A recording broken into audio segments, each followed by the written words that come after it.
आकाशवाणी कोलकाता गीतांजलि उच्चन तालमा खन पौन साय मोड़ेगल तुरुई गेटुड तुरुई मीटर एहबना तेहኛ सानताड़ी आखड़ा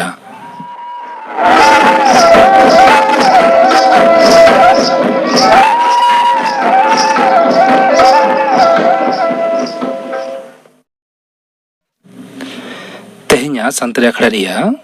एतहब रताजम ताबुन पे सीतारानी हासदार सावतेन कोआ हेड़ेद सेरेñ सेरेñ रेदो सीतारानी हासदा और सुमित्रा मांडी।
सीतारानी हासदार सावतेन कोआ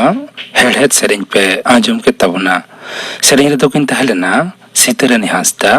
और सुमित्रा मांडी। नितो दो खबर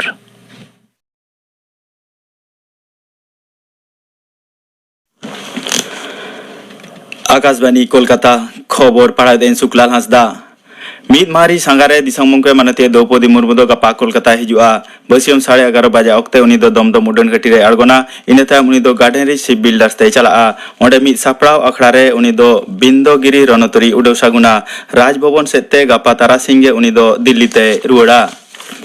जादवपुर जगत बिरदागारिनी पठुआ गज घटोरे तृणमूल कांग्रेस दल मोड़े सहेदा मिटन दल दो तेज गज आकान पठुआ मामा ओड़ा रेको चलाव काते ओड़ा हड़ को सलाह को रपड़ा कना दल रेको ताहे कना पनत रेन मंत्री मानतान दत्त बसु मानतीय शशि पांजा मानतीय चंद्रिमा भट्टाचार्य एमपी मानतीय काकुली घोष दस्तीदार और पनत युव तृणमूल कांग्रेस पार्षद मानतीय सायनी घोष नते बीजेपी पनत पार्षद मानतान सुकांत मजुमदार दो ओना घटोरे पनत सरकार गे दुसो आकादिया जादवपुर जगत बिरदागारिनी पठुआ गज घटन इदी काते पुलिस दो तेहें सेता आरहो तुरुई हड़ को तोल केद कोआ उनको मुद्रे पे हड़ दो मारेन पठुआ कना को तेहें गे उनको दो अलीपुर कोर्ट रे को सामांग लेद कोआ मानतान बिचारिया दो उनको गेलबार माहारिया पुलिस हेफाजत रे दोहरी आए हुकुम आकादा लैतरो गानो आजे उनको मेसा काते ओना घटोरे पुलिस दो लिखागुट आरे हड़ को तोल केद कोआ केंद्रीय सरकार दो पीएम विश्वकर्मा पांतारे हेसाय को एम किया दिसम जाकात रे शहर बाजार और अतु टोला रेन तीते तैयार बाडोही को कौडी गोड़ एम दिसे सरकार दो 50,000 कोटी टाका रे ओना पांथा को चलुइया नवा दिल्ली रे केंद्रीय मंत्री मानतान अश्विनी वैष्णव दो पहिलो थोकरे 11 गोटांग बिरित को ओना पांथारे आवतारे अगु हुयाकाना मेनते खबरियो गठने लेयाकादा चंद्रयान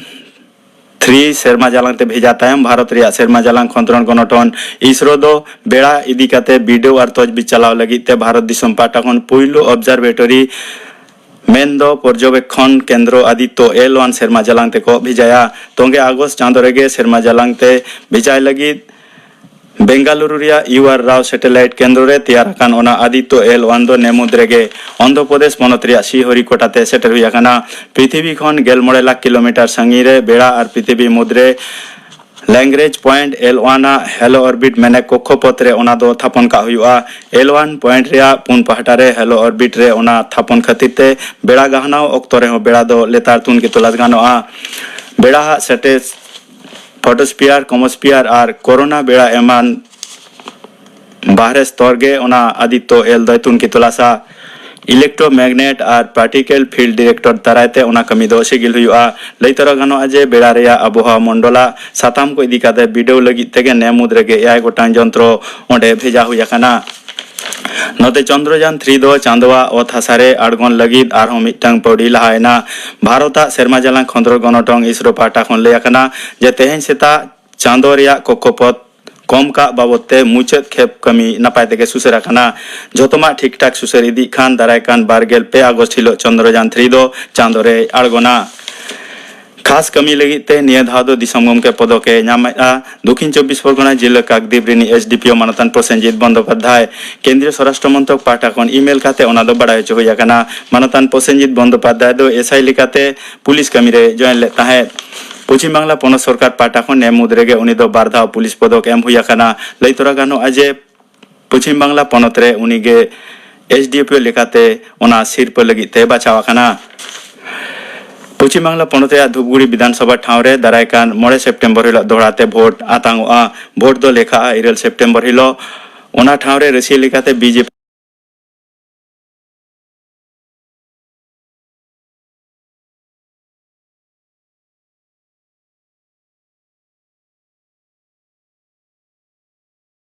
पिदो मानतीय तापसी राया नुतुम को छटिया रकादा लैतरा गानो आजे बीजेपी MLA मानतान विष्णुपद राया गुर खातिर ते ओना ठाव दो अजौड़िया कना नते त्रिपुरा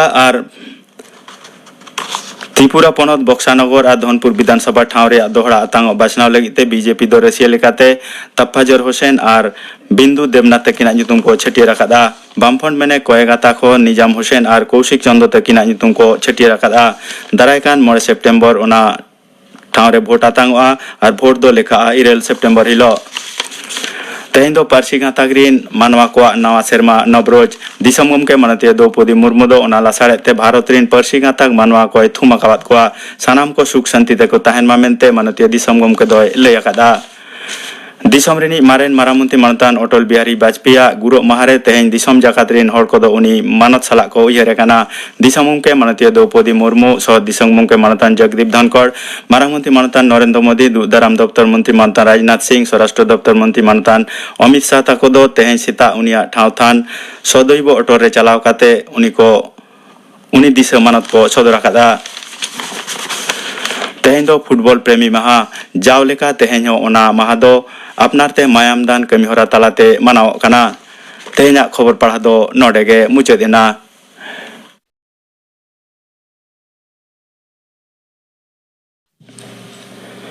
आखड़ा दो उच्चनों का ना आकाशवाणी कोलकाता रिया गीतांजलि उच्चन तालमा खन मिट्टांग उच्चन जहां सेरेंग रुसिका को शांतरी सेरेंग ऑडिशन रे सेलेदो लागिद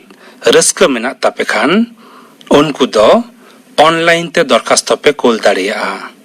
वेबसाइट रिया दूर जी एकना ऑनलाइन दरखास्त लागिद ते दो नवा वेबसाइट खुलो होयोआ खुलो लागिद दो हुडिंग आखरते ऑल होयोआ mas.prasarbharati.org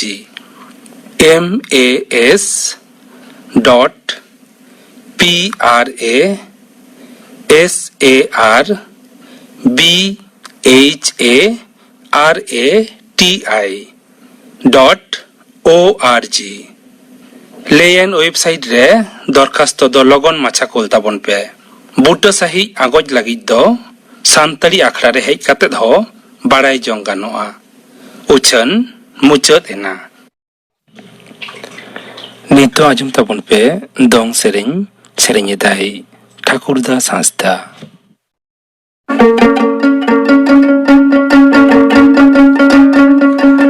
Tantaneri mukdan naragi bardora kamina naragi bardora kamina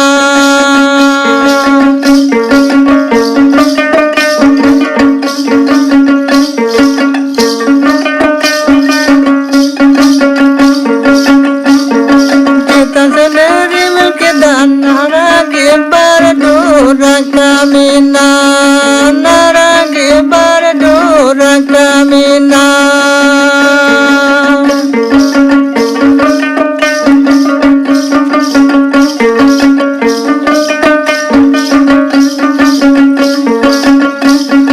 Tara bardo daga bangkana to adare babu Tara bardo daga bangkana to adare babu nara kita purya sindor babu nara kita purya sindor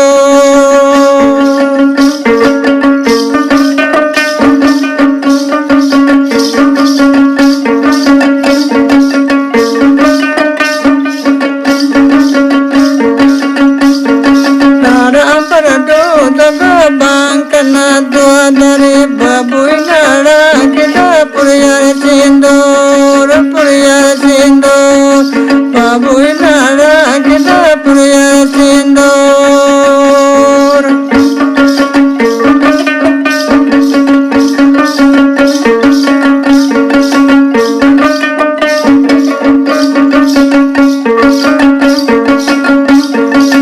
Tantaneri mukdan naragi bardora kamina naragi bardora kamina Tantaneri mukdan naragi bardora kamina naragi bardora kamina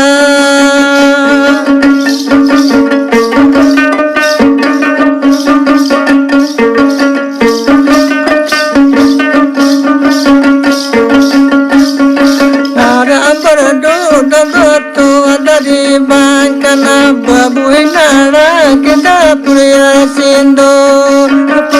sindor babu nara kita purya sindor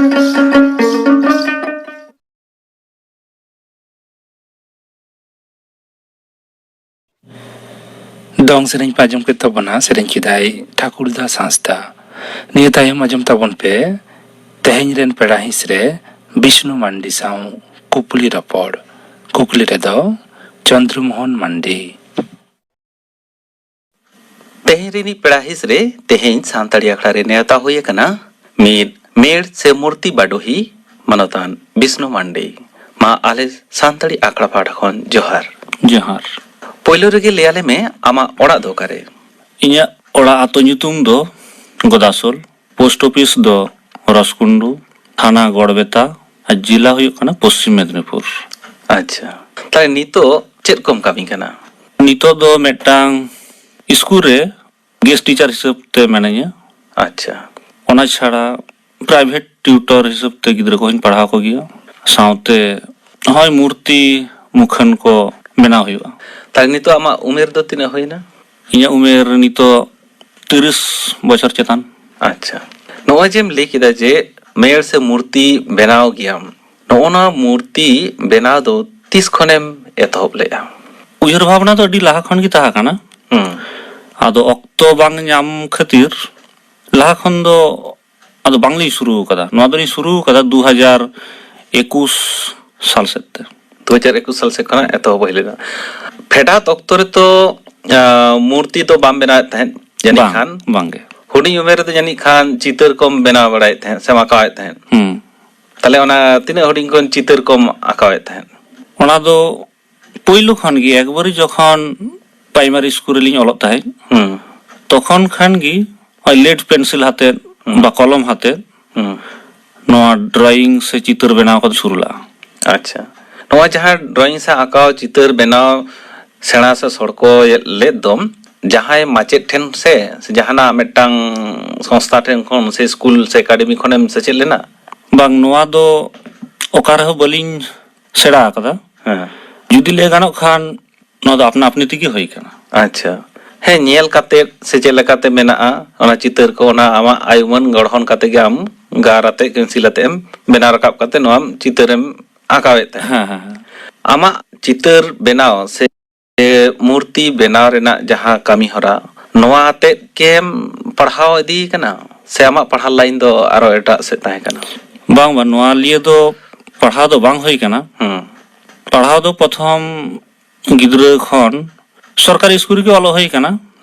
ᱟᱨ ᱱᱚᱛᱮ ᱦᱚᱸ ᱱᱚᱜᱼᱚᱭ ᱵᱤᱵᱷᱤᱱᱱᱚ ᱪᱤᱛᱟᱹᱨ ᱠᱚᱞᱤᱧ ᱧᱮᱞ ᱞᱮᱠᱷᱟᱱ ᱢᱟᱱᱮ drawing ᱜᱮ ᱥᱟᱱᱟ ᱠᱚᱜᱼᱟ ᱟᱨᱠᱤ ᱢᱚᱱᱮ ᱡᱚᱛᱚ ᱠᱷᱚᱱ ᱵᱟᱝ ᱰᱨᱚᱭᱤᱝ ᱦᱩᱭ ᱠᱚᱜᱼᱟ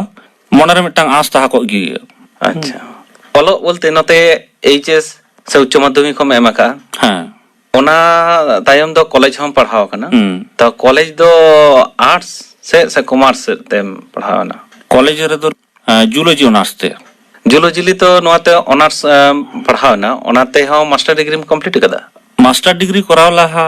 আগে বিএ লিং করা তারপরে মাস্টার্স নিতো রানিং চাক কানা ফাইনাল ইয়ার চাক কান তলিᱧᱟ হ্যাঁ আᱹᱰᱤ ᱱᱟᱯᱟᱭ ᱠᱟᱛᱷᱟ ᱱᱚᱜᱼᱚᱭ ᱡᱮ ᱟᱢᱟᱜ ᱚᱞᱚᱜ ᱥᱟᱶ ᱥᱟᱶ ᱛᱮᱦᱚᱸ ᱟᱢ ᱱᱚᱜᱼᱚᱭ ᱢᱩᱨᱛᱤ ᱵᱮᱱᱟᱣ ᱨᱮᱢ ᱡᱚᱯᱲᱟᱣ ᱟᱠᱟᱱᱟ ᱱᱚᱜᱼᱚᱭ ᱡᱮ ᱢᱩᱨᱛᱤ ᱛᱚ ᱯᱳᱭᱞᱳ ᱩᱛᱟᱹᱨ ᱨᱮ ᱪᱮᱫ ᱠᱚ ᱥᱟᱢᱟᱱ ᱟᱛᱮ ᱟᱢ ᱢᱩᱨᱛᱤᱢ ᱵᱮᱱᱟᱣ ᱛᱟᱦᱮᱸᱫ? ᱯᱳᱭᱞᱳ ᱫᱚ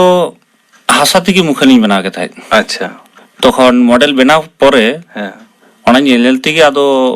ᱱᱚᱜᱼᱚᱭ ᱥᱤᱢᱮᱱᱴ ᱨᱮᱱᱟᱜ ᱠᱟᱹᱢᱤ ᱟᱫᱚ ᱥᱩᱨᱩ ᱦᱩᱭᱱᱟ আচ্ছা সিমেন্ট আতে নয়া মূর্তি গড়াম এতহব কেয়াম প্লাস্টিক প্যারিস নয়া কো আতে বেনা বড়া হ্যাঁ হ্যাঁ আচ্ছা তো নিতো ধারিতে মানে যাহা লাঠু সে মারাং উত্তর মূর্তিম বেনাও কাদ ওনা ᱫᱚ ᱪᱮᱫ মূর্তি সে চিলিয়া মূর্তিম বেনাও লেয়া? ᱱᱚᱣᱟ ᱫᱚ ᱟᱵᱚᱨᱮᱱ ᱵᱤᱨ ᱵᱟᱱᱴᱟ ᱥᱤᱫᱩ ᱠᱟᱹᱱᱩᱣᱟᱜ ᱢᱩᱨᱛᱤ ᱜᱮ বড় ᱫᱚ ᱵᱮᱱᱟᱣ ᱦᱩᱭ ᱠᱟᱱ আচ্ছা ᱟᱨ ᱱᱚᱣᱟ ᱜᱮ ᱯᱳᱭᱞᱳ ᱢᱩᱴᱷᱟᱹᱱ আচ্ছা আমার গড়া তিয়াক ᱫᱚ ᱱᱚᱣᱟ ᱜᱮ ᱯᱳᱭᱞᱳ ᱢᱩᱴᱷᱟᱹᱱᱮᱢ ᱛᱮᱭᱟᱨ ᱞᱮᱜᱼᱟ ᱛᱚ ᱱᱚᱜᱼᱚᱭ ᱡᱮᱢ ᱛᱮᱭᱟᱨ ᱞᱮᱜᱼᱟ ᱱᱚᱣᱟ ᱫᱚ ᱡᱟᱦᱟᱸᱭ ᱟᱢ ᱠᱚ ᱢᱮᱛᱟᱜ ᱢᱮ ᱛᱟᱦᱮᱸᱫ ᱥᱮ ᱟᱢ ᱛᱮᱜᱮ ᱚᱲᱟᱜ ᱨᱮᱢ ᱛᱮᱭᱟᱨ ᱞᱮᱫᱟ? ᱱᱚᱣᱟ ᱫᱚ ᱤᱧᱟᱹᱜ ᱩᱭᱦᱟᱹᱨ ᱵᱷᱟᱵᱽᱱᱟ ᱛᱟᱦᱮᱸ ᱠᱟᱱᱟ ᱞᱟᱦᱟ ᱠᱷᱚᱱ ᱜᱮ ᱢᱟᱱᱮ ᱩᱱᱠᱤᱱᱟᱜ ᱦᱚᱸᱜᱼᱚᱭ ᱡᱮ ᱠᱟᱹᱢᱤ ᱦᱚᱨᱟ ᱪᱤᱠᱟᱹᱛᱮ ᱥᱟᱱᱛᱟᱞ ᱥᱚᱢᱟᱡᱽ ᱵᱟ ᱟᱵᱚ ᱱᱟᱯᱟᱭ ᱫᱚᱦᱚ ᱜᱟᱱᱚᱜᱼᱟ ᱚᱱᱟ ᱠᱷᱟᱹᱛᱤᱨ ᱵᱨᱤᱴᱤশ ᱵᱤᱨᱩᱫᱽ ᱨᱮ ᱞᱟᱹᱲᱦᱟᱹᱭ ᱞᱟᱜᱼᱟ ᱠᱤᱱ ᱟᱫᱚ ᱱᱩᱝᱠᱤᱱᱟᱜ ᱦᱚᱸ ᱠᱤᱪᱷᱩ ᱛᱚ ᱠᱤᱪᱷᱩ ᱩᱭᱦᱟᱹᱨ ᱵᱷᱟᱵᱽᱱᱟ ᱛᱟᱦᱮᱸ ᱠᱟᱱᱟ আচ্ছা পরবর্তী প্রজন্ম রে সান্তাল হপন লিয়ে ভাগে সমাজ লিয়ে যাহা উইহার ভাবনা তাহা কানা উনকিনাগ কিছু পুঁথিরে অল পড়াও কাতে মনে কাতরাগ কান তাহেদ আচ্ছা ওনা হিসাব তেগি আদো যতটুকু ইñ অনুমান দাড়ে কেত যে মানমি বাঞ্চাও কো তাহানা সমাজ রে ভাগে কামি খাতির নোয়া খাতির ইñ হইñ উইহার ভাবনা কেদা যদি সমাজ রে কিছু ভাগে জিনিস দহটো গানোয়া কারণ মানমি তো বেশি দিন বাবন বাঞ্চা ওনা কম জীবন মধ্যে রেগে যদি ভাগে কিছু করাও কাতে মানমি মনে রে জীবন তাহা দাঁড়ে আচ্ছা ওনা উইহার দিশেতে আম নোয়া মূর্তি গোড়াম ধরো কানা হ্যাঁ আজ নয় যে বীরবান্টা সিধু কানুয়া মূর্তিম তৈয়ার কিয়া নোয়া বেগর সে নোয়া তায়ম আর জাহান অঙ্কান বীরবান্টা কো আম বেনাও কা বেনাও দো এখন আরি শুরুয়া তো চিন্তা ভাবনা মেনাআ আচ্ছা নোয়া সাঁওতাল বিদ্রোহ রে সে হয় ব্রিটিশ বিরুদ্ধ রে যাহা লড়াই হইলেন দো जहाँ को मायांग बोहेल कातेत से जीवी एम कातेत आबुआ सांताल समाज को रुखिला नुको हड़ा मूर्ति को दिन बनावा अच्छा जेमन बीर बांटा सिदु कानु बनाव होई कना एरपरे मनरे उइहर तहन कना तिलका मांझी बिरसा मुंडा फुलो झानो अब गुरु गंके साधु रामचंद्र मुर्मू रामदास टुडू नुको झतो हड़ा गी मूर्ति बना रेना आमा उयहर भावना बना अच्छा तो नॉय जे आम मूर्ति को बनाव दो तो मूर्ति बनाव रे चेलका खरच पाती को आमा होयो तमा खरच पति दो हय रड गुटी बलि सिमेंट जहाँ को लगा खरच दो नोआ गी आदो नितो धरित ते पहिले जहाँ बीर बांटा बनाव काट कि नहीं नुकिन दो संपूर्ण दान हिसाब तेगे एम होय कना उनको अच्छा दान हिसाब तेगे एम कना नोंका जे बनाव मूर्ति जहाँ को ऑर्डर को एमा मिया जे नोआ बाबत ते तिना काडी हातावा नोंका लेकाते दो आवरिया लेइन कना को फोन कना हंडना देखन आदो कौडी जखन खानी को लेदा तखन इंगिन लिया कना इनहो जेहेतु संताड़ हपन नोआ आबुआ गर्व ना मिटांग जिनिस कान गिया जुदी पे बसाव दाड़ेया किंबा पे स्थापन दाड़ेया आपिया हो जेमन गर्वान विषय इन्या हो सांताल हिसाब ते गर्विन आइकवा अच्छा नॉय जे आम मूर्ति को बनाव दीदा नोआ बनाव तलाते जहाय गावता पाटा से खन उनका सारहाव सिरप को न्यामका से सरकार पाटा खन उनका सिरप को न्यामका सरकार पावठा खन सिरप दो बई न्यामका किंतु गावता पावठा खन दो दमे की सिरप न्यामका अच्छा नुकिन बीरबांटा सिदु कानु जखन प्रथम स्थापन होइना रसुटला दुलड़ गावता अच्छा चेष्टाते तखन उनको मिन आतो हड़गी इया दुआरे को हेजना अच्छा आ साउते टामाक तुंगदा राहेड़ साउते एनै सेरेኝ हाते दोमेल हेज काते उनकिन को दिकेट किना इन ठन दो नवागी मारांग सिरप अच्छा अच्छा जे नॉय जे मानमी तला रे आमा बेनाव गोड़ा मूर्ति नॉय जे को इदी के दो काउडी खना दो नवा गाडी मारांग सिरप कना अच्छा नॉय जे बेनाव गोड़ा मूर्ति को जहां उनकान ठाव रे प्रदर्शनी से एग्जीबिशन को उदु सदर का से आमा कोल का एग्जीबिशन रे दो उदु बांग होई कना करे हो सुजोग लिन नाम लेखन हयतो भविष्यत रे होयो उदुगኝ नॉय मूर्ति बेनाव इदी काते आमा हापेन चेत उयहर भावना तम नोआ मूर्ति इदी काते समाज निये अडी मारांगी उयहर भावना तो मेना गिया नुको जहां आबोरेन पंडित रघुनाथ मुर्मू नुई जतटुकु समाज रे कराव दाड़े काट कराव कदाय आरो हापेन दिन रे चेत उयहर भावना ताहा कानतेया नोआ को चिंता भावना होयो काना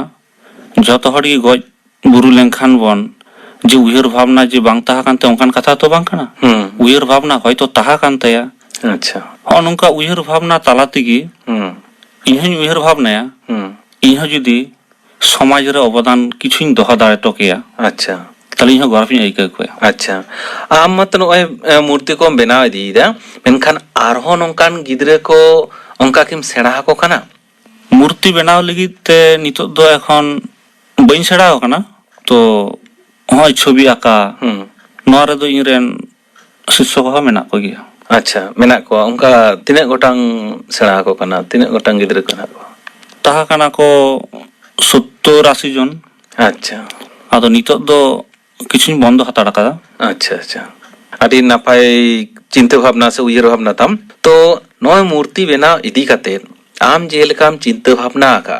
ओना रेना आगाम उयहर भावना हापेन पोपोंगड़ा को आम लेका बाडोही को तैयार मा मूर्ति बेना रेन से आरो आर्ट क्राफ्ट स्कल्पचर इदी काते तो आमा हापेन पोपोंगड़ा को दिसते आमा उनको ठेन आमा संदेश एम चला को में संदेश दो नोंका गिन एमा कोआ आबो झतो हर मध्य रेगी चांदो बोंगा एम दाड़े मेना आदो जहाय मूर्ति को बेनाव सनायत कोआ सेको सेड़ा लिगिदो खाना उनको सरासरी इन साला को जोगाजोग दाड़ेया साउते जहां आतु टोठा बा गावता जुदी मूर्ति स्थापन सनायत को खान नुको आबो बीर बांटा कोआ ताले इन ओंडे स्थापन तो दाड़े अच्छा आयमा दामान संदेश में एम सदरा को तबना आम जे नोआ को बेनाव तबना नो हाडी गौरवाना कना तो नोंका गे गालमारा दो नोडे गेलांग मुचेदा आले सांतड़ी आकड़ा पाटा खन आयमा आयमा सारहाव साथे मा जोहार ले आरतीयाम कना मा जोहार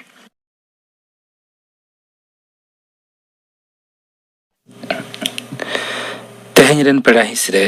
विष्णु मांडी सा कुकुली रोपड़ पे आजम के तबना कुकुली रे दोते हेलेना चंद्रमोहन मांडी नीतो गापना आखड़ा कमी होरा गाबा शांति आखड़ा राजमुआ मदन मोहन सोरेन साउथन को सपड़ातना सेरिंग आ राजमुआ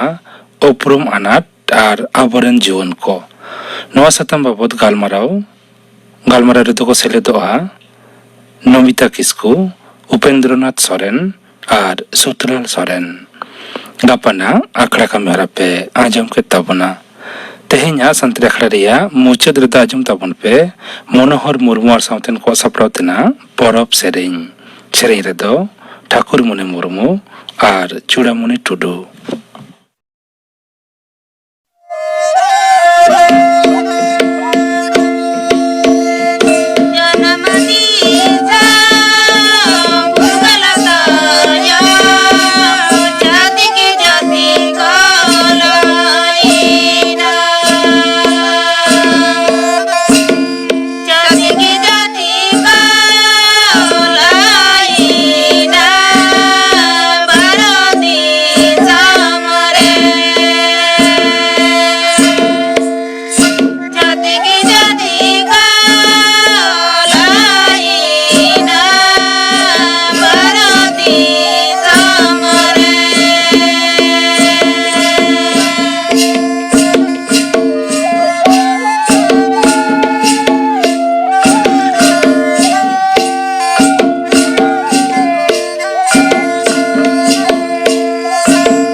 मनोहर मुर्मू आर साउथन को सपड़ातना परब सेरें पे आजम के तबना सेरें रे दोकिन तहलेना ठाकुर मुनि मुर्मू आर चूड़ामुनि टुडू नवा सेरें साउथे के तेहेnya शांतली आखड़ा दो नोडे के मुचाद एना